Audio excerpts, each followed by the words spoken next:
Guys, welcome to this channel. This video will show you how to delete rows or columns on your Google Sheet mobile.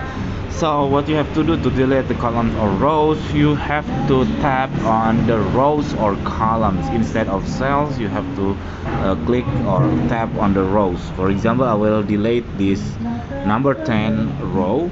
I can tap on that like this. See, as you can see, this is if this row height adjustment already shown up on your screen, it means you already tap it right.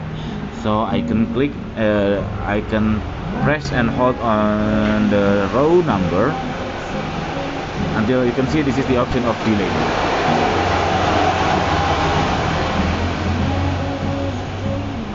See, I will delete the row number 10. So it's already deleted, so I will delete, for example, the B column. Press on the B column and then press and hold on the column number and then click delete. That's it. This very simple tutorial. I hope it's helpful for you. If you visit, please subscribe our channel, or you can click thanks on down below. We will really appreciate that. Thank you. Bye bye.